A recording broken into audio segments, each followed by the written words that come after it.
प्रभ जी तो कह लाज हमारी, प्रभ जी तो कह लाज हमारी। नीलकंठ नरहर नारायण नील बसन बनवारी। परम पुरख परमेश्वर स्वामी पावन पौन आहारी।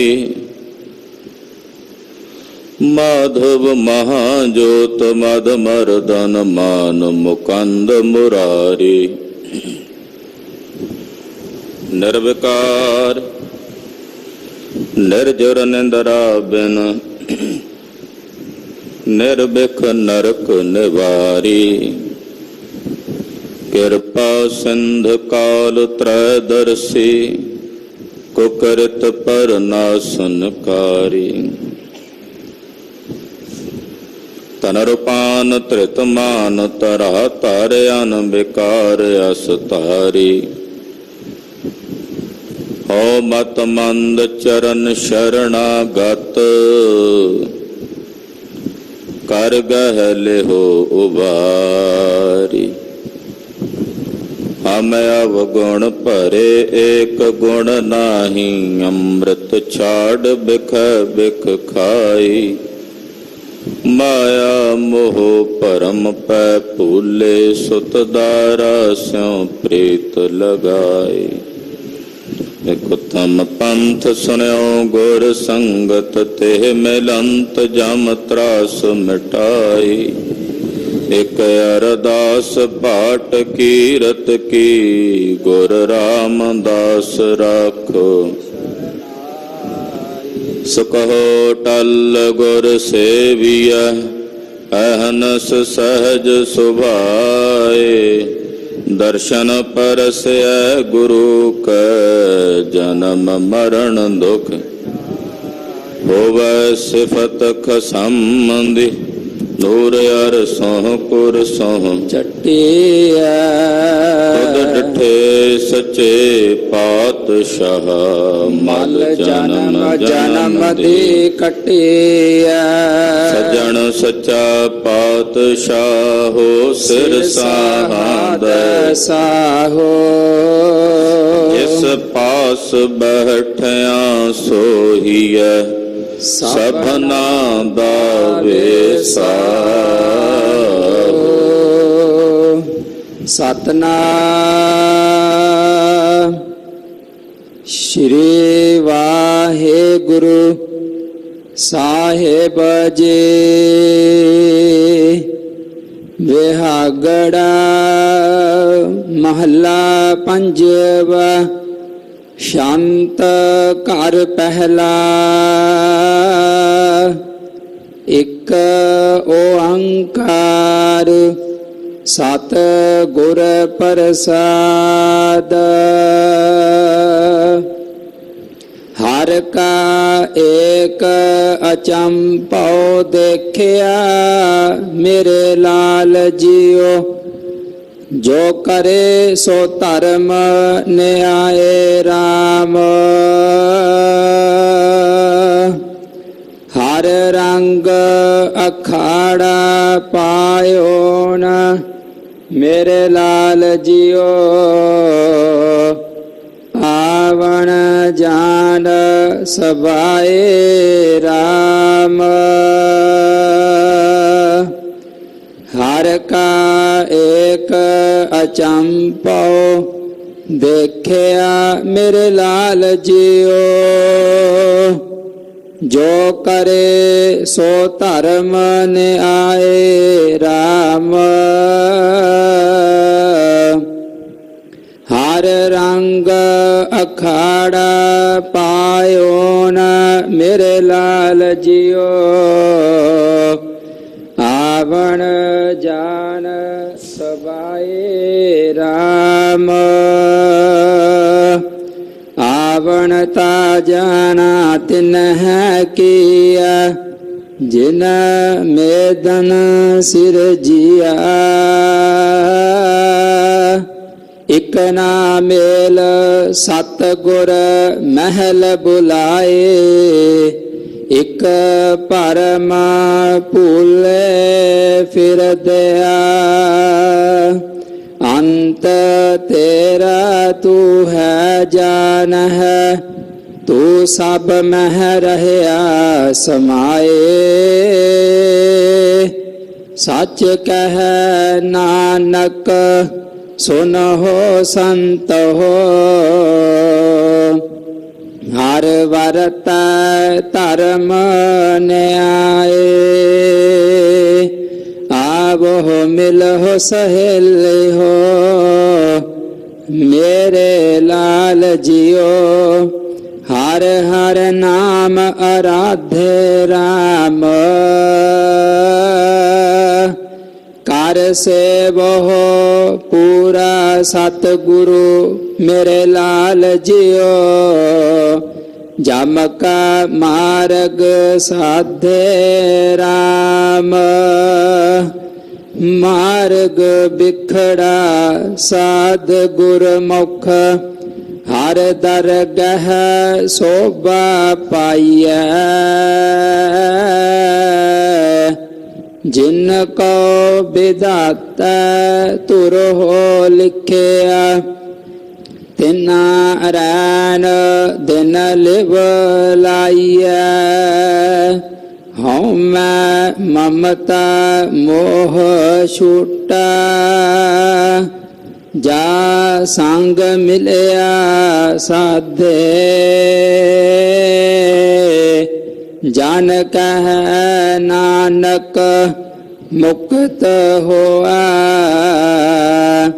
ਹਰ ਹਰ ਨਾਮ ਅਰਾਧੇ,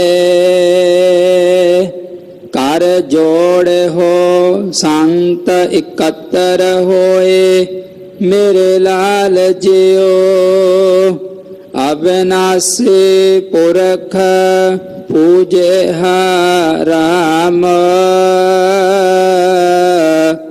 ਬਹੁ ਬਿਦ ਪੂਜਾ ਖੋਜਿਆ ਮੇਰੇ ਲਾਲ ਜੀਓ। ਇਹੋ ਮਨ ਤਨ ਸਭ ਅਰਪਿਆ ਰਾਮ, ਮਨ ਤਨ ਧਨ ਸਭ ਪ੍ਰਭੂ ਕੇਰਾ। ਕਿਆ ਕੋ ਪੂਜ ਚੜਾਵੇ, ਜਿਸ ਹੋਏ ਕਿਰਪਾਲ ਦਇਆਲ ਸੁਆਮੀ।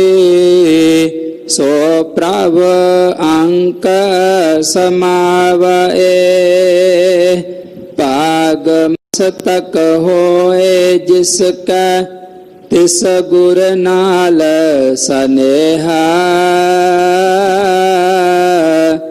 ਜਨ ਕਹਿ ਨਾਨਕ ਮਿਲ ਸਾਧ ਸੰਗਤ। ਹਰ ਹਰ ਨਾਮ ਪੂਜਿਆ।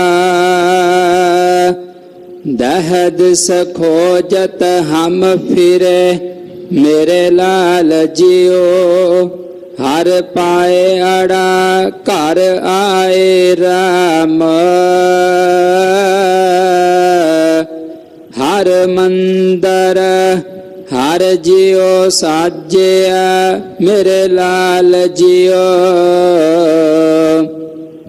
ਹਰ ਤਿਸ ਮਹਿ ਰਹਿਆ ਸਮਾਏ ਰਾਮ। ਸਰਬ ਸਮਾਣਾ ਆਪ ਸੁਆਮੀ। ਗੁਰਮੁਖ ਪ੍ਰਗਟ ਹੋਇਆ। ਮਿਟਿਆ ਅੰਧੇਰਾ ਦੁਖ ਨਾਠਾ। ਅਮਿਓ ਹਰ ਰਸ ਚੋਇਆ। ਜਹਾਂ ਦੇਖਾ ਤਹਾਂ ਸੁਆਮੀ। ਪਾਰ ਬ੍ਰਹਮ ਸਭ ਠਾਏ। जन कह नानक सतगुर मिलाया, हर पाए अड़ा घर आए। जहाँ देखा तहाँ स्वामी, पार ब्रह्म सब ठाए। जन कह नानक सतगुर मिलाया, हर पाए अड़ा घर आए। वाहिगुरु जी का खालसा, वाहिगुरु जी की फतेह। जुग हो जुग अटल, चबर छतर तखत दे मालक, श्री गुरु ग्रंथ साहिब जी महाराज, गरीबनवाद जी दे पावन पवित्र चरण कमलों च जुड़ बैठे सत्कार ते सन्मान योग गुरु सबरूप गुरु खालसा साध संगत जीओ, धनता दे पात्र हो। नौवें पातशाह दे पवित्र चरनां विच नतमस्तक हो के अपने जीवन दियां कुछ घड़ियां समा गुरु लेखे लाउंदियां सफला कर रहे। सर्ब आसा पूर्ण करने वाली श्री आसा जी दी वार दे शब्द कीर्तन, रागी ਸਿੰਘਾਂ ਦੀ रसना तो बहुत ही अदब नाल सत्कार नाल आप जी ने सरवण कीते हैं। सतगुरु गरीबनवाज जी ने अमृत वेले पवित्र श्री मुखवाक हुक्मनामे की दात सानू बख्शिश की।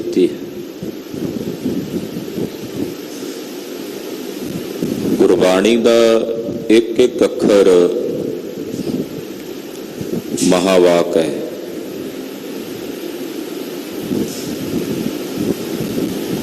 महावाक उसनू कहते हैं जो साडे निज अपने आपे का ज्ञान करा देन,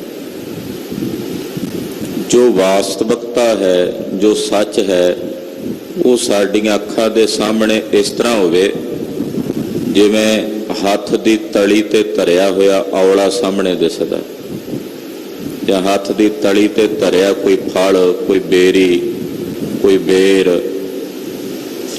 सामने दिसदा है। जेड़े वाक साडे अंदर इस तरह का ज्ञान कर देन, इस तरह का चानना कर देन, उन्हां वाकां नूं महावाक कहंदे हन।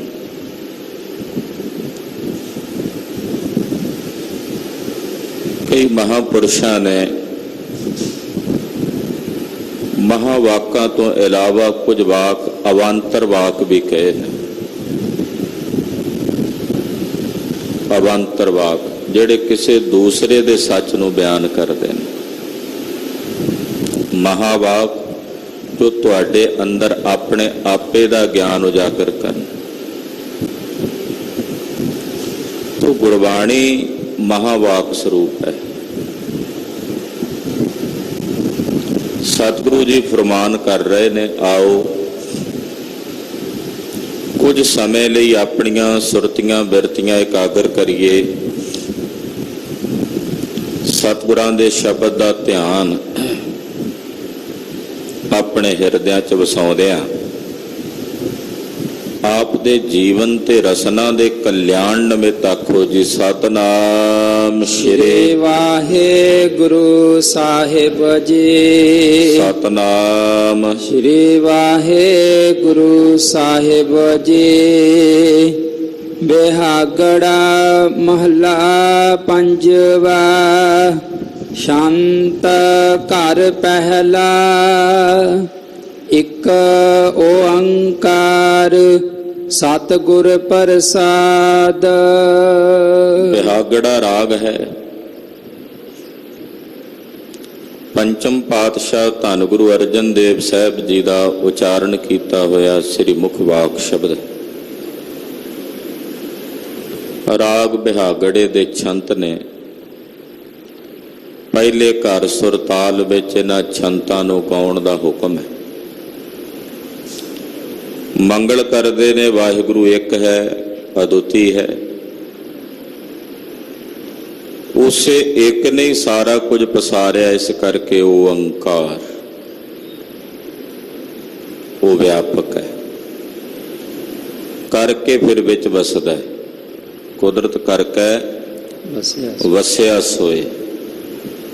ਸਾਰੀ ਕੁਦਰਤ ਨੂੰ ਬਣਾ ਕੇ ਫਿਰ ਉਹ ਇਹਦੇ ਵਿੱਚ ਵਸਦਾ ਹੈ, ਇਹਦੇ ਵਿੱਚ ਰਹਿੰਦਾ ਹੈ। ਆਪੀ ਨੇ ਆਪ ਸਾਜਿਓ, ਆਪੀ ਨੇ ਰਚਿਓ ਨਾਓ। ਦੋਈ ਕੁਦਰਤ ਸਾਜੀਐ, ਕਰ ਆਸਣ ਡਿਠੋ ਚਾਓ। ਆਪਣੇ ਆਪ ਤੋਂ ਸਭ ਕੁਝ ਬਣਾਉਂਦਾ ਹੈ। ਜਿੰਨੇ ਤੱਤ ਨੇ ਉਹਨੇ ਆਪਣੇ ਆਪ ਤੋਂ ਪੈਦਾ ਕੀਤੇ। ਦੂਸਰੀ ਉਹਨੇ ਆਪਣੀ ਕੁਦਰਤ ਸਾਜੀ ਹੈ, ਆਪਣੀ ਮਾਇਆ ਪ੍ਰਬਲ ਕਰਕੇ ਬਣਾਈ। ਔਰ ਬਣਾ ਕੇ ਫਿਰ ਉਹਦੇ ਵਿੱਚ ਆਪਣਾ ਆਸਣ ਲਾ ਕੇ ਬੈਠਾ ਹੋਇਆ। ਜਿੱਥੇ ਉਹਨੇ ਆਪਣਾ ਆਸਣ ਲਾਇਆ, ਸਾਡੀ ਉੱਥੇ ਪਹੁੰਚ ਨਹੀਂ ਹੈ। ਗੁਰੂ ਬਾਬਾ ਜੀ ਉੱਥੇ ਪਹੁੰਚਦੇ ਨੇ ਤਾਂ ਕਹਿੰਦੇ ਨੇ, ਸੋ ਦਰ ਤੇਰਾ ਕਿਹਾ ਸੋ ਕਰ ਕਿਹਾ।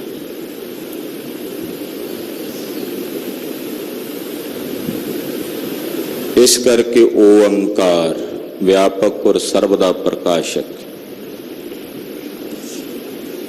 ਖਟ ਜੋਤੀਆਂ ਨੇ ਤਾਰੇ, ਇਹ ਖਟ ਜੋਤੀਆਂ ਚ ਮੰਨੇ ਨੇ ਸੂਰਜ, ਚੰਦਰਮਾ, ਆਕਾਸ਼ ਦੀ ਬਿਜਲੀ, ਅਗਨੀ।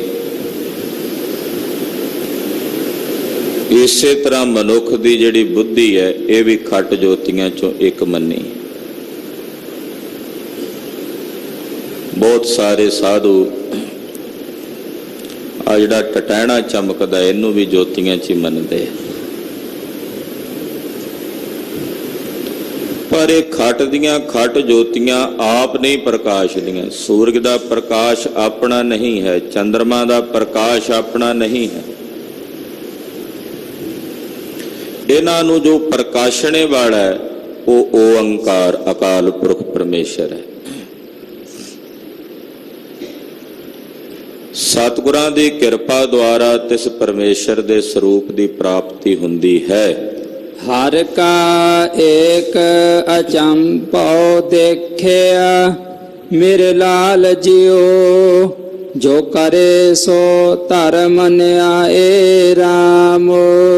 ਹਰੀ ਅਕਾਲ ਪੁਰਖ ਵਾਹਿਗੁਰੂ ਪਰਮੇਸ਼ਰ ਦਾ ਜੋ ਮੈਂ ਇੱਕ ਅਸਚਰਜ ਅਚੰਭੋ ਦੇਖਿਆ, ਅਚੰਭੋ ਅਚੰਭਾ ਵੇਖਿਆ, ਅਸਚਰਜਤਾ ਭਰਿਆ ਕੌਤਕ ਵੇਖਿਆ ਪਰਮੇਸ਼ਰ ਦਾ। ਕਿਉਂਕਿ ਵਾਹਿਗੁਰੂ ਦੇ ਸਾਰੇ ਹੀ ਚੋਜ ਅਸਚਰਜ ਨੇ। ਉਹ ਜੋ ਕਰਦਾ ਅਸਚਰਜ ਹੈ। ਤੂੰ ਬਿਸਮਾਦ ਹੈ, ਹੇ ਵਾਹਿਗੁਰੂ, ਕੁਦਰਤ ਵੀ ਤੇਰੀ ਬਿਸਮਾਦ ਹੈ। ਮੈਂ ਆਪਣੇ ਹਰੀ ਦਾ ਇੱਕ ਅਚੰਭੋ ਹੈਰਾਨ ਕਰ ਦੇਣ ਵਾਲਾ ਚੋਜ ਵੇਖਿਆ ਕਿ ਹੇ ਮੇਰੇ ਲਾਲ ਜੀ, ਸਾਨੂੰ ਸੰਬੋਧਨ ਕਰਕੇ ਕਹਿੰਦੇ, ਹੇ ਮੇਰੇ ਲਾਲ ਜੀ, ਉਹ ਜੋ ਕਰਦਾ ਹੈ ਧਰਮ ਦੇ ਨਾਲ ਇਨਸਾਫ ਕਰਦਾ, ਨਿਆਂ ਕਰਦਾ। ਉਹਦੇ ਨਿਆਂ ਵਿੱਚ ਧਰਮ ਹੁੰਦਾ।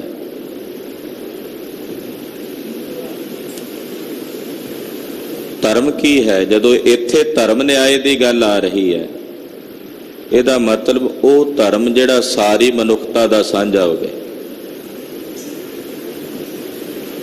ਅਸਾਧਾਰਨ ਧਰਮ ਵੱਖਰੇ ਵੱਖਰੇ ਹੋ ਸਕਦੇ ਨੇ, ਪਰ ਸਾਧਾਰਨ ਧਰਮ ਸਾਰੀ ਦੁਨੀਆ ਦਾ ਇੱਕੋ ਹੀ ਹੈ। ਉੱਥੇ ਹਿੰਦੂ ਮੁਸਲਮਾਨ ਈਸਾਈ ਯਹੂਦੀ ਪਾਰਸੀ ਦਾ ਫਰਕ ਨਹੀਂ ਹੈ। ਉਹ ਸਰਬ ਦਾ ਵਿਆਪਕ ਹੈ। ਦਇਆ ਕਰਨੀ, ਹੁਣ ਦਇਆ ਕਰਨੀ ਕੇਵਲ ਹਿੰਦੂ ਦੇ ਵੱਸ ਜਾਂ ਮੁਸਲਮਾਨ ਦੇ ਵੱਸ, ਕੇਵਲ ਉਹਨਾਂ ਦਾ ਹੀ ਹੱਕ ਨਹੀਂ ਹੈ। ਦਇਆ ਦੀ ਵਿਰਤੀ ਸੰਸਾਰ ਦੇ ਸਮਸਤ ਮਨੁੱਖਤਾ ਦਾ, ਸਾਰੇ ਮਨੁੱਖਾਂ ਦਾ, ਮਾਨਵ ਮਾਤਰ ਦਾ ਸਾਂਝਾ ਤੱਤਵ ਹੈ।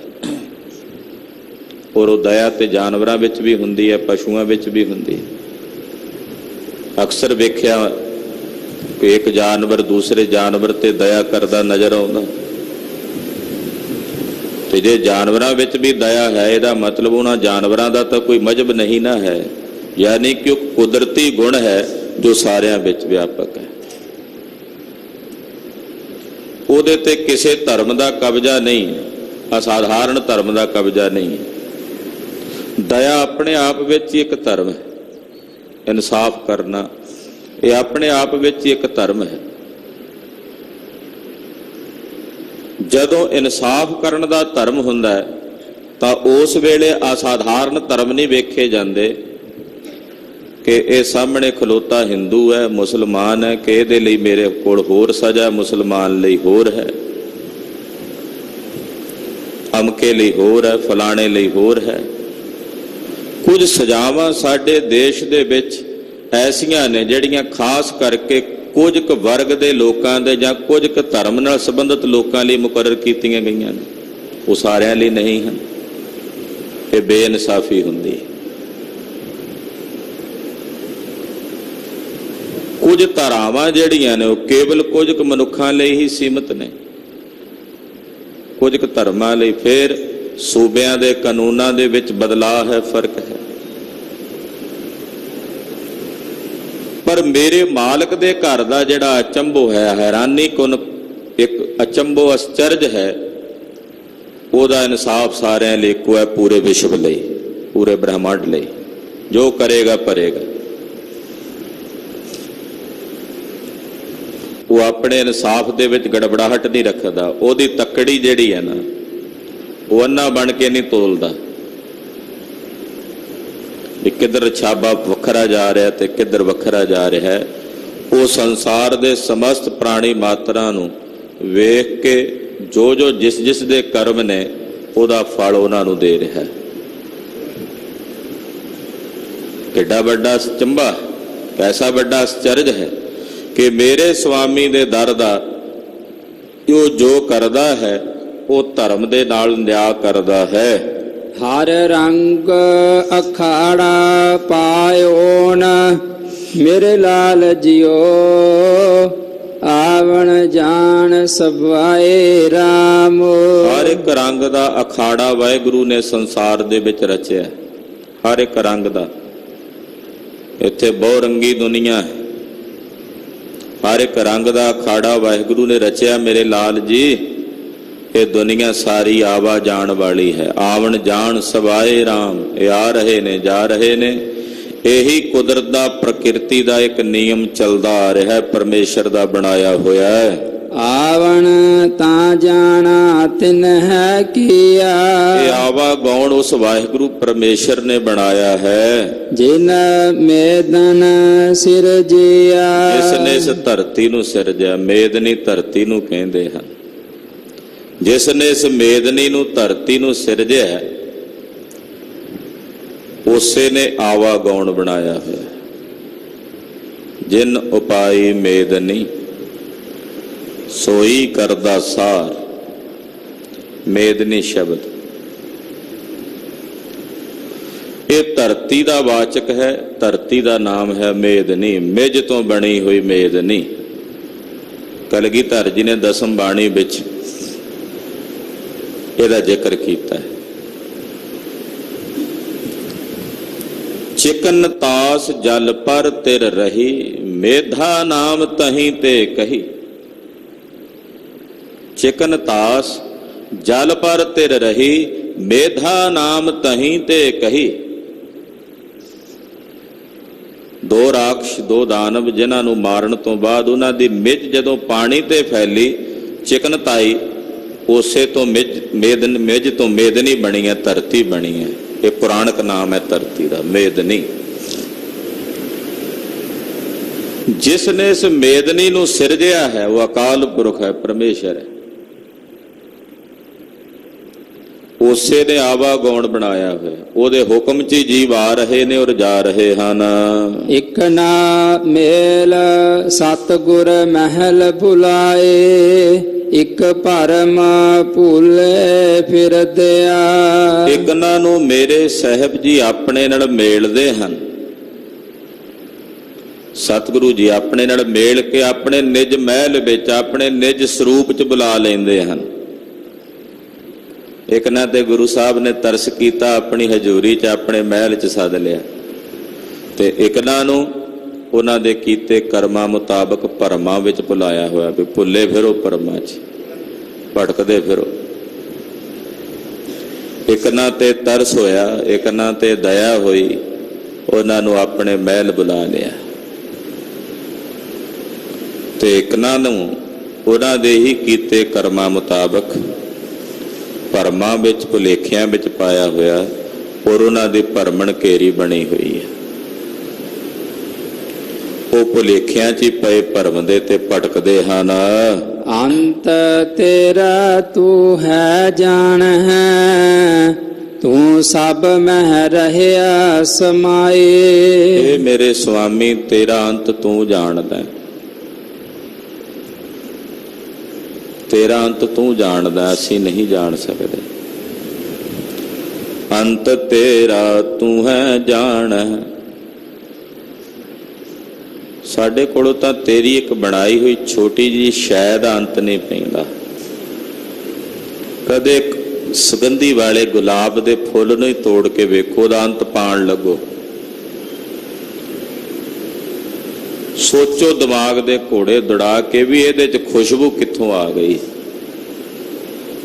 ਇਹਦੇ 'ਚੋਂ ਮਹਿਕ ਕਿੱਥੋਂ ਆ ਗਈ। ਕੋਈ ਲੱਖ ਯਤਨ ਕਰਕੇ ਆਖੇ ਵੀ ਕੁਦਰਤ ਦੇ ਨਾਲ ਆਹ ਗੈਸ ਇਹਨੂੰ ਮਿਲੀ, ਆਹ ਸ਼ਕਤੀ ਇਹਨੂੰ ਮਿਲੀ, ਆਹ ਊਰਜਾ ਇਹਨੂੰ ਮਿਲੀ, ਸੂਰਜ ਦੀਆਂ ਕਿਰਨਾਂ ਤੋਂ ਮਿਲੀ, ਪਰ ਉਹੀ ਊਰਜਾ ਤਾਂ ਆਮ ਦਰਖਤਾਂ ਨੂੰ ਵੀ ਪ੍ਰਾਪਤ ਹੋ ਰਹੀ ਹੈ। ਉਹਨਾਂ 'ਚ ਸੁਗੰਧੀ ਕਿਉਂ ਨਹੀਂ? ਇੱਕ ਫੁੱਲ 'ਚ ਸੁਗੰਧੀ ਕਿੱਥੋਂ ਆ ਗਈ? ਅਸੀਂ ਤਾਂ ਪੂਰਨ ਰੂਪ ਦੇ ਵਿੱਚ ਇੱਕ ਫੁੱਲ ਦਾ ਫੈਲਾਓ ਨਹੀਂ ਸਮਝ ਸਕਦੇ। ਕਬੀਰ ਜੀ ਵੇਖਦੇ ਉਸ ਫੁੱਲ ਲੱਗੇ ਹੋਏ ਨੇ ਤੇ ਮਾਲਣ ਨੂੰ ਕਹਿੰਦੇ ਆ, ਕਬੀਰ ਜੀ, ਪਾਤੀ ਤੋਰਾ ਮਾਲ ਨੇ, ਪਾਤੀ ਪਾਤੀ ਜੀਓ, ਜਿਸ ਪਾਹਨ ਕੋ ਪਾਤੀ ਤੋਰਾ ਸੋ ਪਾਹਨ ਨਿਰਜੀਓ। ਭੂਲੀ ਮਾਲ ਨਹੀਂ ਹੈ ਇਹੋ, ਸਤਿਗੁਰ ਜਾਗਤਾ ਹੈ ਦਿਓ। ਤੇ ਫਿਰ ਇੱਕ ਫੁੱਲ ਸਮੇਤ ਲੱਗੇ ਹੋਏ ਉਸ ਬੂਟੇ ਨੂੰ ਵੇਖ ਕੇ ਕਹਿੰਦੇ ਨੇ, ਬ੍ਰਹਮ ਪਾਤੀ ਵਿਸ਼ਨ ਡਾਰੀ ਫੂਲ ਸ਼ੰਕਰ ਦੇਵ। ਬ੍ਰਹਮ ਪਾਤੀ, ਬ੍ਰਹਮਾ ਇਹਦੇ ਪੱਤਿਆਂ ਵਿੱਚ ਵਸਦਾ ਪਿਆ, ਵਿਸ਼ਨੂੰ ਇਹਦੀਆਂ ਡਾਲੀਆਂ ਵਿੱਚ ਹੈ। ਬ੍ਰਹਮ ਪਾਤੀ ਵਿਸ਼ਨ ਡਾਰੀ ਫੂਲ ਸ਼ੰਕਰ ਦੇਵ। ਤੇ ਪ੍ਰਤੱਖ ਰੂਪ ਦੇ ਵਿੱਚ ਫੁੱਲ ਸ਼ੰਕਰ ਦਾ ਰੂਪ ਹੈ, ਸ਼ਿਵ। ਤੇ ਤਿੰਨਾਂ ਦੇਵਤਿਆਂ ਨੂੰ ਪ੍ਰਤੱਖ ਤੋੜ ਕੇ ਤੂੰ ਸੇਵਾ ਕਿਸ ਦੀ ਕਰ ਰਹੀ ਹੈ? ਤੀਨ ਦੇਵ ਪ੍ਰਤੱਖ ਤੋਰਾ ਕਰਹਿ ਕਿਸ ਕੀ ਸੇਵ। ਯਾਨੀ ਕਿ ਪੂਰਨ ਰੂਪ ਦੇ ਵਿੱਚ ਇੱਕ ਫੁੱਲ ਦਾ ਫੈਲਾਓ ਕਿਤਨਾ ਨਹੀਂ ਜਾਣ ਸਕਦੇ।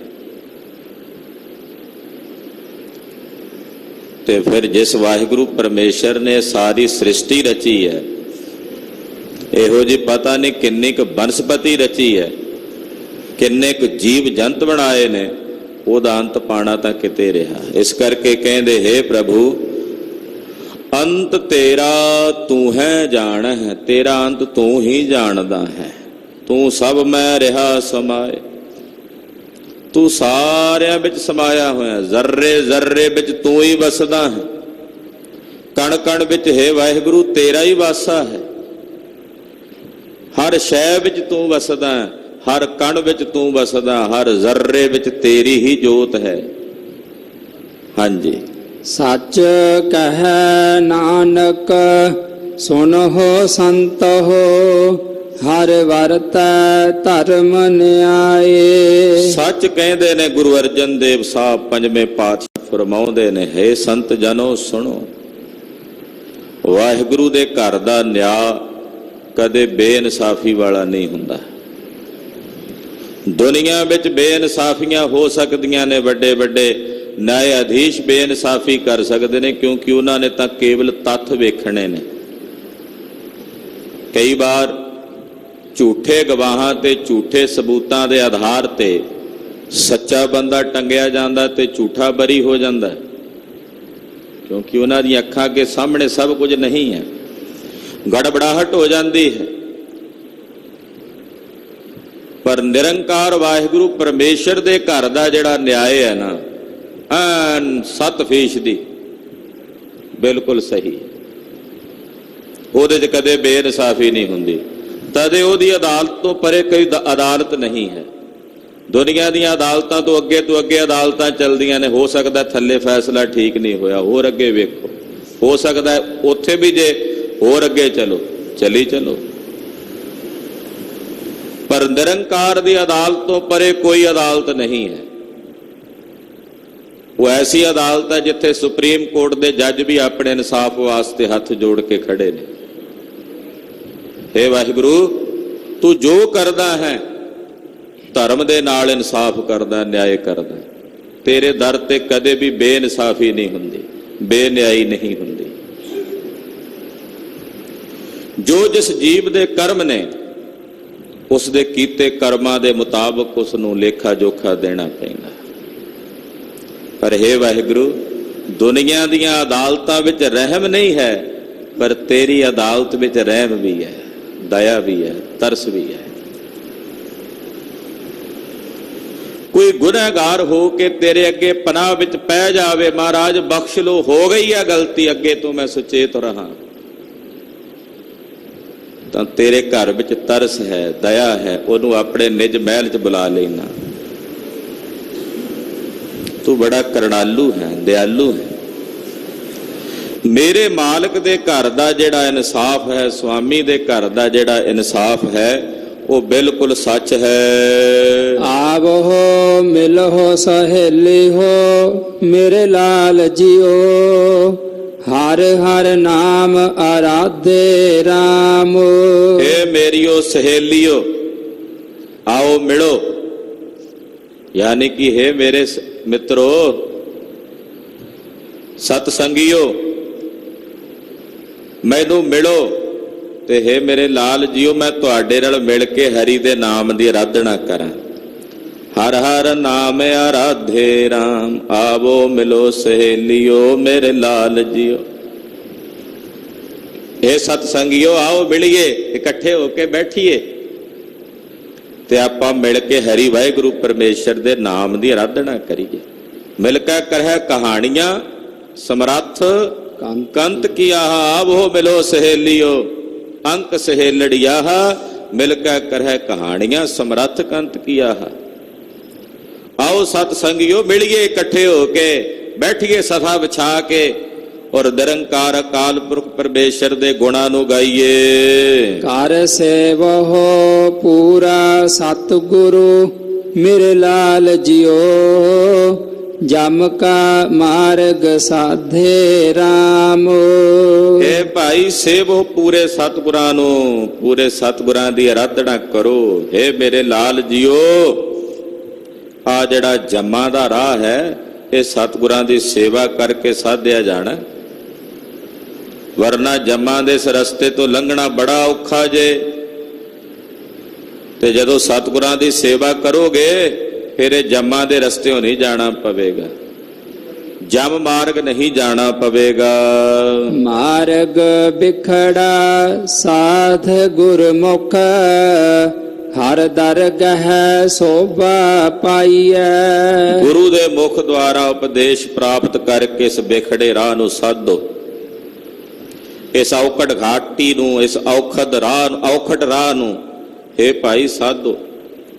ਤੇ ਜਿਹੜੇ ਗੁਰਮੁਖ ਸਤਿਗੁਰਾਂ ਦਾ ਉਪਦੇਸ਼ ਪ੍ਰਾਪਤ ਕਰਕੇ ਇਸ ਰਸਤੇ ਨੂੰ ਸਿੱਧ ਕਰਦੇ ਨੇ, ਉਹੀ ਹਰੀ ਦੀ ਦਰਗਾਹ 'ਚ ਸੋਭਾ ਪਾਉਂਦੇ ਨੇ। ਹਰ ਦਰਗਾਹ ਸੋਭਾ ਪਾਈਆ, ਹੈ ਭਾਈ ਉਹਨਾਂ ਨੂੰ ਫਿਰ ਵਾਹਿਗੁਰੂ ਦੀ ਦਰਗਾਹ 'ਚ ਸੋਭਾ ਪ੍ਰਾਪਤ ਹੁੰਦੀ ਹੈ। ਜਿਨ ਕੋ ਵਿਧਾਤਾ ਤੁਰੋ ਲਿਖਿਆ, ਤਿਨਾ ਰੈਣ ਦਿਨ ਲਿਵ ਲਾਈਐ। ਜਿਨ੍ਹਾਂ ਦੇ ਕਰਮਾਂ ਵਿੱਚ ਵਿਧਾਤੇ ਨੇ ਧੁਰ ਦਰਗਾਹ ਵਿੱਚੋਂ ਲਿਖ ਦਿੱਤਾ ਹੈ, ਉਹ ਫਿਰ ਰਾਤ ਦੇ ਨੱਠੇ ਪੈਰ ਨਿਰੰਕਾਰ ਵਾਹਿਗੁਰੂ ਪਰਮੇਸ਼ਰ ਦੀ ਸਿਫਤ ਗਾਇਨ ਕਰਦੇ।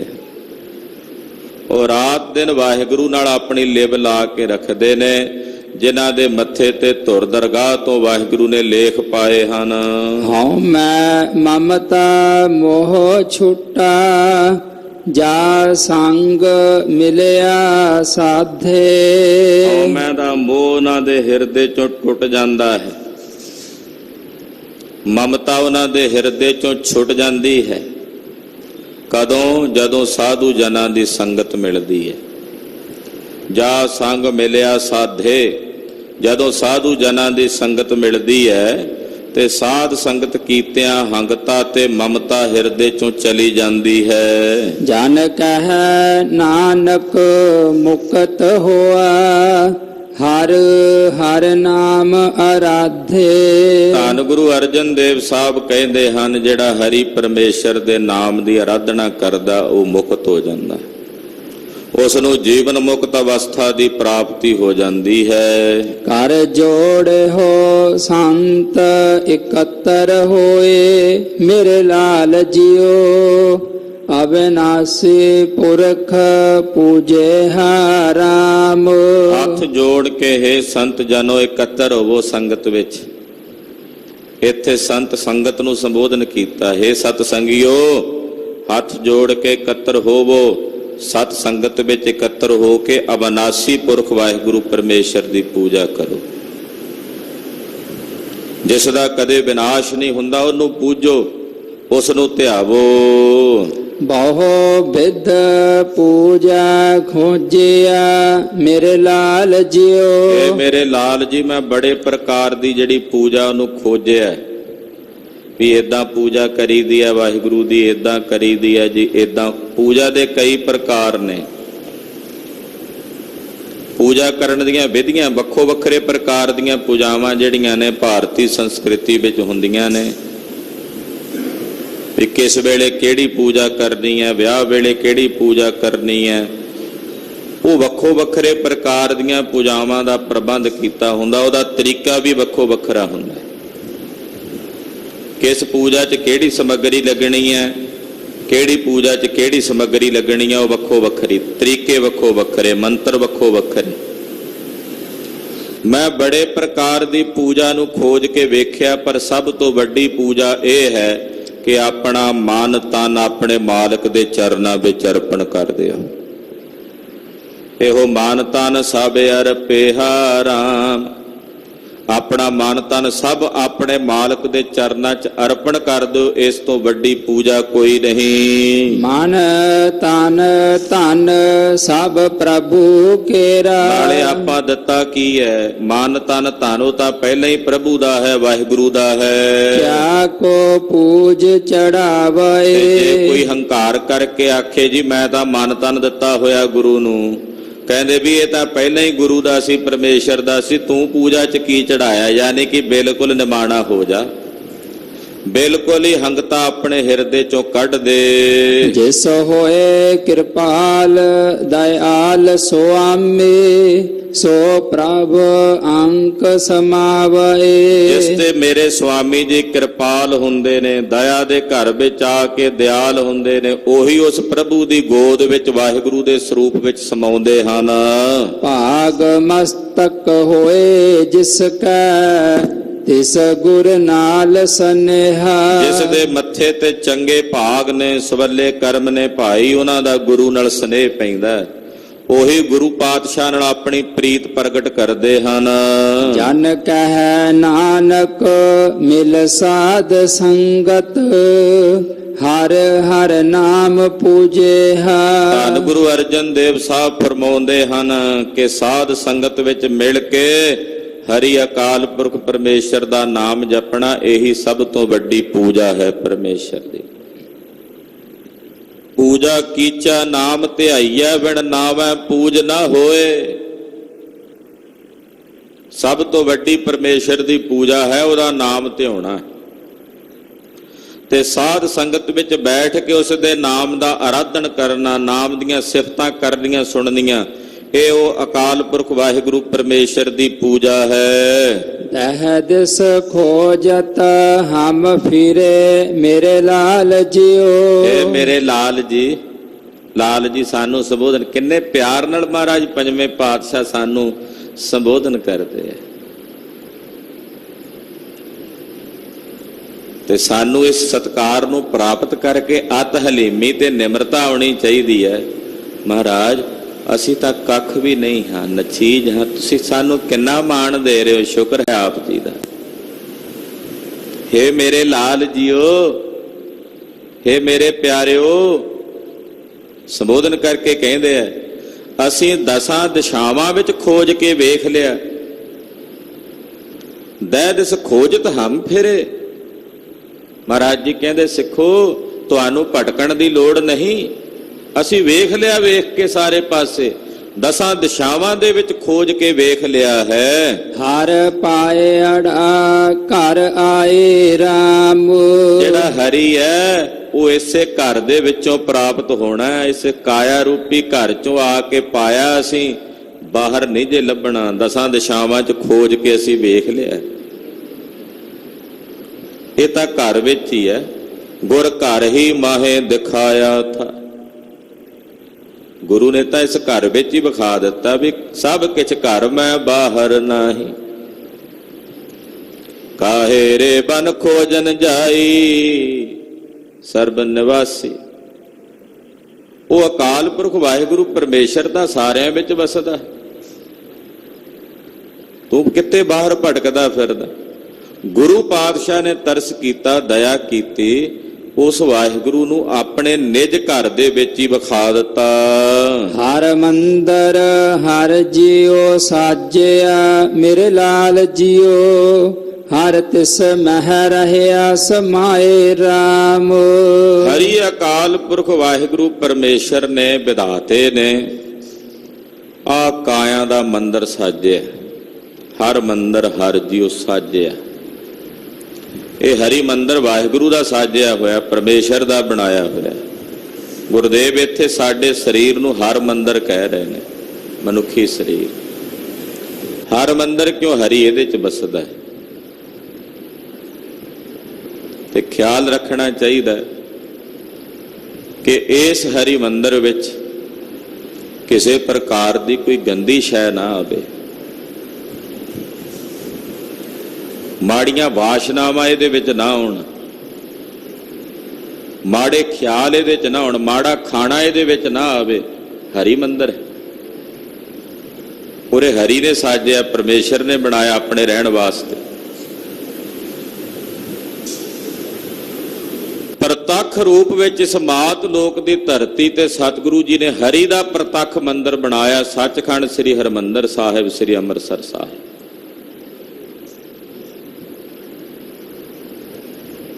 ਇੱਥੇ ਬੈਠ ਕੇ ਵੀ ਮਹਾਂਪੁਰਸ਼ ਕਹਿੰਦੇ ਆ ਵੀ ਹਰਿਮੰਦਰ ਸਾਹਿਬ ਜਦੋਂ ਜਾਓ, ਉੱਥੇ ਆਪਣੇ ਮਨ ਦੇ ਵਿਚਾਰ ਸ਼ੁੱਧ ਰੱਖੋ, ਬੈਠ ਕੇ ਕੀਰਤਨ ਸੁਣੋ। ਅਗਰ ਬੈਠਿਆਂ ਬੈਠਿਆਂ ਕਿਤੇ ਮਨ ਵਿਚਲਿਤ ਹੋਵੇ, ਬੈਠਿਆਂ ਬੈਠਿਆਂ ਕਿਤੇ ਮਨ ਵਿੱਚ ਕੋਈ ਮਾੜਾ ਖਿਆਲ, ਮਾੜਾ ਵਿਕਾਰ ਉਪਜਣ ਲੱਗੇ, ਉਸੇ ਵੇਲੇ ਨਮਸਕਾਰ ਕਰਕੇ ਉੱਠ ਜਾਓ ਜਾਂ ਬੇਨਤੀ ਕਰਕੇ ਆਪਣਾ ਧਿਆਨ ਬਿਲਕੁਲ ਉੱਥੋਂ ਹਟਾ ਦਿਓ। ਨੀਂਦ ਆਉਣ ਲੱਗੇ ਤਾਂ ਉੱਠ ਜਾਓ, ਤਾਂ ਜੋ ਮਹਾਰਾਜ ਜੀ ਦੇ ਦਰਬਾਰ ਦਾ ਨਿਰਾਦਰ ਨਾ ਹੋਵੇ। ਤੋ ਇਹ ਕਾਇਆ ਵੀ ਹਰੀ ਮੰਦਰ ਹੈ। ਇਹ ਹਰੀ ਮੰਦਰ ਦੀ ਸਾਜਨਾ ਅਕਾਲ ਪੁਰਖ ਵਾਹਿਗੁਰੂ ਪਰਮੇਸ਼ਰ ਨੇ ਕੀਤੀ, ਇਹਦੇ ਵਿੱਚ ਉਹ ਰਹਿੰਦਾ ਆਪ ਵਾਹਿਗੁਰੂ। ਹਾਂਜੀ, ਦੁਬਾਰਾ ਪੜੋ ਜੀ। ਹਰ ਮੰਦਰ ਹਰ ਜਿਉ ਸਾਜਿਆ ਮੇਰੇ ਲਾਲ ਜਿਉ। ਹਰ ਤਿਸ ਮਹਿ ਰਹਿਆ ਸਮਾਏ ਰਾਮ। ਇਹ ਹਰੀ ਮੰਦਰ ਦੀ ਸਾਜਨਾ ਵਾਹਿਗੁਰੂ ਪਰਮੇਸ਼ਰ ਨੇ ਕੀਤੀ ਹੈ, ਔਰ ਇਸ ਨੂੰ ਸਾਜ ਕੇ ਇਹ ਜਾਣੋ ਵੀ ਹਰੀ ਵਾਹਿਗੁਰੂ ਪਰਮੇਸ਼ਰ ਇਸੇ 'ਚ ਹੀ ਸਮਾਇਆ ਹੋਇਆ, ਇਸੇ 'ਚ ਹੀ ਰਹਿੰਦਾ। ਉਸੇ ਦੀ ਚੇਤਨਤਾ ਹੈ ਇਸ ਕਾਇਆ ਅੰਦਰ, ਇਸ ਸਰੀਰ ਅੰਦਰ ਉਸੇ ਦਾ ਚੇਤਨ ਹੈ, ਉਸੇ ਦਾ ਪ੍ਰਕਾਸ਼। ਅੱਖਾਂ ਅੰਦਰ ਵੇਖਦਾ, ਕੰਨਾਂ ਵਿੱਚ ਸੁਣਦਾ, ਨੱਕਾਂ ਵਿੱਚ ਸਾਹ ਲੈਂਦਾ, ਜ਼ੁਬਾਨ ਤੋਂ ਬੋਲਦਾ, ਹਿਰਦੇ ਦੀ ਧੜਕਣ ਬਣ ਕੇ ਧੜਕਦਾ ਉਹੀ ਤਾਂ ਹੈ। ਪਰ ਨਾ ਅਸੀਂ ਅੱਖਾਂ ਨਾਲ ਕਦੇ ਵੇਖਣ ਦਾ ਯਤਨ ਕੀਤਾ, ਨਾ ਕੰਨਾਂ ਨਾਲ ਸੁਣਨ ਦਾ, ਤੇ ਹਿਰਦੇ ਦੀ ਧੜਕਣ ਵਿੱਚੋਂ ਨਾ ਕਦੇ ਉਹਦੀ ਆਵਾਜ਼ ਸੁਣੀ। ਕਿਉਂ? ਅੰਦਰ ਜਾਣ ਦਾ ਯਤਨ ਹੀ ਨਹੀਂ ਕੀਤਾ। ਬਿਰਤੀ ਬਾਹਰ ਮੁਖੀ ਹੈ। ਜਦੋਂ ਬਿਰਤੀ ਦਾ ਹਮੇਸ਼ਾ ਬਾਹਰ ਮੁਖੀ ਖਿੰਡਾਵ ਰਹਿਣਾ, ਬਾਹਰ ਮੁਖੀ ਬਿਰਤੀ ਬਣੀ ਰਹਿਣੀ ਹੈ, ਤੇ ਕਿਵੇਂ ਪਤਾ ਲੱਗੇ ਵੀ ਅੰਦਰ ਕਿੰਨਾ ਕੁਝ ਹੈ? ਜੋ ਬ੍ਰਹਮੰਡੇ ਸੋਈ ਪਿੰਡੇ, ਤਦੇ ਪਤਾ ਲੱਗੇਗਾ ਨਾ ਜਦੋਂ ਖੋਜਾਂਗੇ ਅੰਦਰੋਂ। ਜੇ ਸਵੈ ਚਿੰਤਨ ਕਰਦੇ ਹੀ ਨਹੀਂ ਅਸੀਂ ਬਹਿ ਕੇ, ਆਪਣਾ ਨਿਜ ਚਿੰਤਨ ਕਰਕੇ ਕਦੇ ਵੇਖਿਆ ਹੀ ਨਹੀਂ, ਕਦੇ ਆਪਣਾ ਸਵੈ ਅਧਿਆਇ ਕਰਕੇ, ਸਵੈ ਅਧਿਆਇ ਸ਼ਬਦ ਵਰਤਿਆ ਜਾਂਦਾ, ਸਵੈ ਅਧਿਆਇ, ਆਪਣੇ ਅੰਦਰ ਦਾ ਅਧਿਐਨ ਕਰਨਾ। ਯੋਗੀ ਵੀ ਆਪਣੇ ਅੰਦਰ ਦਾ ਅਧਿਐਨ ਕਰਦੇ ਸਨ। ਉਹ ਆਪਣੇ ਅੰਦਰ ਦਾ ਅਧਿਐਨ ਕਰਦਿਆਂ ਵੇਖਦੇ ਸਨ। ਉਦੋਂ ਕੋਈ ਆਪਰੇਸ਼ਨ ਦੀ ਸੁਵਿਧਾ ਨਹੀਂ ਸੀ, ਚੀਰ ਫਾੜ ਨਹੀਂ ਸੀ ਹੁੰਦਾ ਸਰੀਰਾਂ ਦਾ। ਉਹਨਾਂ ਆਪਣੇ ਅੰਦਰ ਸਵੈ ਅਧਿਐਨ ਕਰਕੇ ਵੇਖਿਆ ਕਿ ਸਾਡੇ ਸਰੀਰ ਵਿੱਚ ਕਿਹੜਾ ਪੁਰਜਾ, ਕਿੰਨੀ ਕੁ ਦੀ ਲੰਬਾਈ, ਕਿੰਨੀ ਕੁ ਦੀ ਚੌੜਾਈ। ਜਦੋਂ ਨਾਨਕ ਪ੍ਰਕਾਸ਼ ਦੀ ਕਥਾ ਆਪਾਂ ਕਰਦੇ ਸੁਣਦੇ ਆ, ਤੇ ਜਦੋਂ ਗੁਰੂ ਨਾਨਕ ਸਾਹਿਬ ਨਾਲ ਸਿੱਧਾਂ ਦੀ ਚਰਚਾ ਹੁੰਦੀ ਆ, ਪੁੱਛਦੇ ਨੇ ਆ ਕੇ ਸਿੱਧ, ਸਵਾਸ ਕਿੰਨੀਆਂ ਉਂਗਲਾਂ ਬਾਹਰ ਜਾਂਦਾ ਤੇ ਕਿੰਨੀਆਂ ਅੰਦਰ ਜਾਂਦਾ? ਤਿੱਲੀ ਦਾ ਕੀ ਮਾਪ ਹੈ? ਦਿਲ ਕਿਸ ਸਥਾਨ ਦੇ ਉੱਤੇ ਆ? ਹੱਡੀਆਂ ਕਿੰਨੀਆਂ ਨੇ ਸਰੀਰ ਦੇ ਵਿੱਚ? ਰੋਮ ਕਿੰਨੇ ਨੇ? ਨਾੜਾਂ ਕਿੰਨੀਆਂ ਨੇ ਸਰੀਰ ਦੇ ਵਿੱਚ? ਉਹਨਾਂ ਦਾ ਸਵੈ ਅਧਿਆਇ ਕੇਵਲ ਸਰੀਰ ਦੀ ਪੜਚੋਲ ਸੀ। ਗੁਰਦੇਵ ਨੇ ਜਿਹੜਾ ਸਾਨੂੰ ਸਵੈ ਅਧਿਆਇ ਦਿੱਤਾ, ਸਰੀਰ ਦੇ ਅੰਦਰ ਵਸਦੀ ਚੇਤਨਤਾ ਦਾ ਸਵੈ ਅਧਿਆਇ ਦਿੱਤਾ, ਕਿ ਜਿਸ ਦੇ ਆਸ਼ਰਿਤ ਤੇ ਸਰੀਰ ਚੱਲਦਾ ਉਸ ਦਾ ਅਧਿਐਨ ਕਰੋ, ਉਸ ਨੂੰ ਜਾਣੋ। ਤੇ ਜਿਹੜੇ ਉਸ ਨੂੰ ਜਾਣਦੇ ਨੇ ਫਿਰ ਉਹ ਸਮਝ ਲੈਂਦੇ ਹਨ ਕਿ ਹਰੀ ਮੰਦਰ ਹੈ, ਵਾਹਿਗੁਰੂ ਇਹਦੇ ਵਿੱਚ ਵਸਦਾ, ਉਹ ਇਹਦੇ ਵਿੱਚ ਸਮਾਇਆ ਹੋਇਆ, ਇਹਦੇ ਤੋਂ ਬਾਹਰ ਨਹੀਂ। ਸਭ ਕੁਛ ਘਰ ਮੈਂ ਬਾਹਰ ਨਾ, ਇਸੇ ਕਾਇਆ ਰੂਪੀ ਘਰ ਵਿੱਚ ਹੀ। ਕਈ ਕਹਿੰਦੇ ਜੀ ਫਿਰ ਘਰ ਬੈਠੇ ਹੀ ਗੁਰੂ ਤੇ ਆਓ, ਕਿਉਂ ਜਾਈਏ ਗੁਰਦੁਆਰੇ? ਉੱਥੇ ਘਰ ਬੈਠੇ ਗੁਰੂ ਤੇ ਆਓ ਦਾ ਮਤਲਬ ਹੈ ਕਾਇਆ ਰੂਪੀ ਘਰ ਦੇ ਵਿੱਚ ਬਹਿ ਕੇ ਇਹਨੂੰ ਮਨ ਬਾਹਰ ਭਟਕਦਾ ਫਿਰਦਾ ਨਾ, ਵਿੱਚ ਨਹੀਂ ਨਾ ਬਹਿੰਦਾ। ਇਹਨੂੰ ਇਸ ਕਾਇਆ ਰੂਪੀ ਘਰ ਦੇ ਵਿੱਚ ਬਿਠਾ ਕੇ ਫਿਰ ਗੁਰੂ ਨੂੰ ਧਿਆਓ, ਤੇ ਉਹ ਪ੍ਰੇਰਨਾ ਤਾਂ ਗੁਰੂ ਪਾਤਸ਼ਾਹ ਦੀ ਹਜ਼ੂਰੀ ਚ ਆ ਕੇ ਸੰਗਤ ਚੋਂ ਮਿਲਣੀ। ਇਸ ਕਰਕੇ ਜ਼ਰੂਰੀ ਹੈ ਗੁਰੂ ਘਰ ਆਉਣਾ। ਹਾਂ, ਜੇ ਸਰੀਰ ਦੇ ਹਾਲਾਤ ਇਹੋ ਜਿਹੇ ਨੇ, ਨਹੀਂ ਆ ਸਕਦਾ, ਬੇਵਸੀ ਹੋ ਗਈ ਹੈ, ਸਰੀਰ ਸਾਥ ਨਹੀਂ ਦਿੰਦਾ, ਫਿਰ ਗੱਲ ਵੱਖਰੀ ਹੈ। ਫਿਰ ਘਰ ਬੈਠਿਆਂ ਦੀਆਂ ਵੀ ਹਾਜ਼ਰੀਆਂ ਪਾਤਸ਼ਾਹ ਲਾ ਲੈਂਦੇ ਆ। ਪਰ ਜੇ ਕਾਇਆ ਕੰਮ ਕਰ ਰਹੀ ਹੈ ਫਿਰ ਤਾਂ ਆਉਣਾ ਚਾਹੀਦਾ, ਸੰਗਤ ਵਿੱਚ ਬੈਠਣਾ ਚਾਹੀਦਾ, ਗੁਰਮੁਖਾਂ ਦੇ, ਗੁਰਮੁਖ ਰੂਹਾਂ ਦੇ ਦਰਸ਼ਨ ਕਰਨੇ ਚਾਹੀਦੇ ਨੇ, ਉਹਦਾ ਵੀ ਲਾਭ ਹੈ। ਸਾਹਿਬ ਦਇਆਨੰਦ ਪਾਤਸ਼ਾਹ ਕਹਿੰਦੇ, ਗੁਰਮੁਖੋ ਇਹ ਸਰੀਰ ਹਰੀ ਮੰਦਰ ਹੈ, ਔਰ ਹਰੀ ਮੰਦਰ ਦੀ ਰਚਨਾ ਕਰਕੇ ਹਰੀ ਇਹਦੇ ਵਿੱਚ ਸਮਾਇਆ ਹੋਇਆ ਹੈ।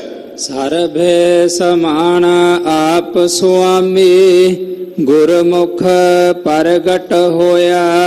ਸਾਰਿਆਂ ਵਿੱਚ ਮੇਰਾ ਉਹ ਸੁਆਮੀ ਸਮਾਇਆ ਹੋਇਆ। ਸਰਬੇ ਸਮਾਨ ਆਪ ਸੁਆਮੀ, ਉਹ ਆਪ ਹੀ ਮੇਰਾ ਸੁਆਮੀ ਸਾਰਿਆਂ ਵਿੱਚ ਸਮਾਇਆ ਹੋਇਆ। ਪਾਰ ਬ੍ਰਹਮ ਸਭ ਠਾਏ, ਗੁਰਮੁਖ ਪ੍ਰਗਟ ਹੋਇਆ। ਗੁਰਮੁਖਾਂ ਦੇ ਅੰਦਰ ਉਹ ਪ੍ਰਗਟ ਹੁੰਦਾ ਹੈ, ਜਿਹੜੇ ਗੁਰਮੁਖ ਨੇ, ਜਿਨ੍ਹਾਂ ਦਾ ਮੁਖ ਗੁਰੂ ਵੱਲ ਹੈ।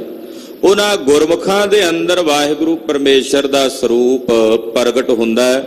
ਵਸਦਾ ਸਾਰਿਆਂ ਵਿੱਚ ਹੀ ਹੈ, ਪਰ ਪ੍ਰਗਟ ਗੁਰਮੁਖਾਂ ਅੰਦਰ ਹੁੰਦਾ। ਪਾਣੀ ਸਾਰੀ ਧਰਤੀ ਥੱਲੇ ਹੈ, ਪਰ ਪ੍ਰਗਟ ਤਲਾਬਾਂ, ਨਦੀਆਂ, ਦਰਿਆਵਾਂ ਵਿੱਚ ਹੁੰਦਾ ਹੈ, ਚਸ਼ਮਿਆਂ ਵਿੱਚ ਹੁੰਦਾ ਹੈ।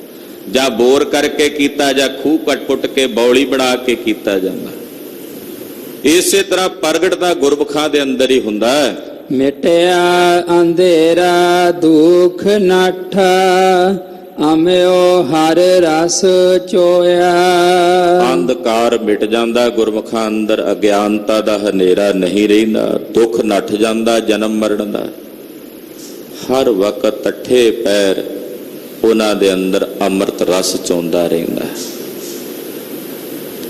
ਅਮਿਓ ਹਰ ਰਸ ਚੋਇਆ, ਅੰਮ੍ਰਿਤ ਦਾ ਰਸ, ਅੰਮ੍ਰਿਤ ਦੀਆਂ ਘੁੱਟਾਂ ਉਹ ਆਪਣੇ ਅੰਦਰ ਹੀ ਉਸ ਅੰਮ੍ਰਿਤ ਨੂੰ ਅੰਮਿਓ ਚੱਲਹਿ ਨਿਜਰ ਝਰਣੇ,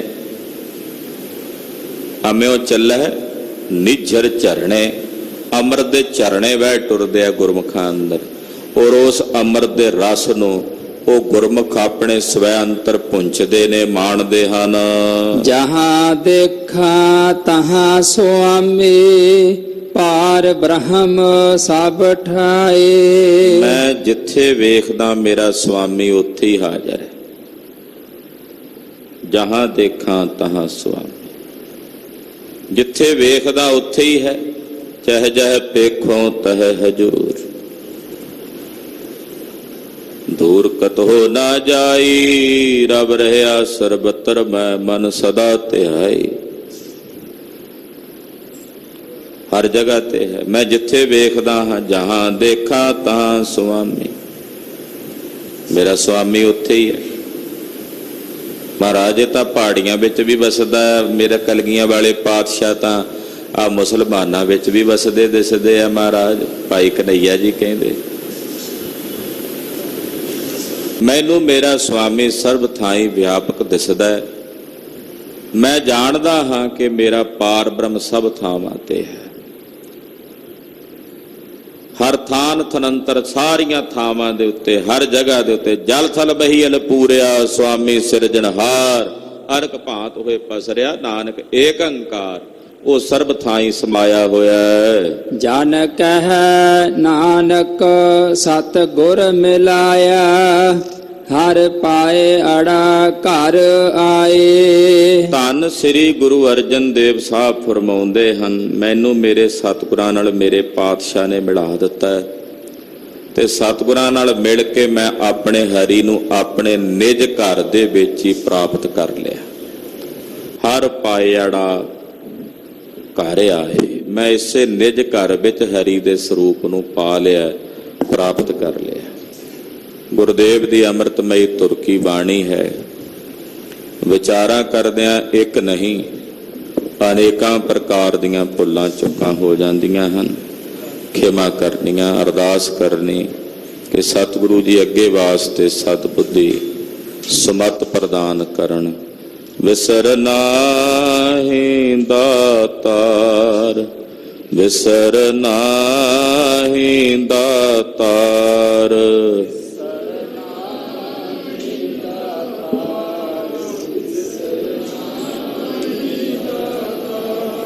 ਆਪਣਾ ਨਾਮ ਦੇਹੋ, ਆਪਣਾ ਨਾਮ ਦੇਹੋ, ਆਪਣਾ ਨਾਮ ਦੇਹੋ, ਆਪਣਾ ਨਾਮ ਦੇਹੋ।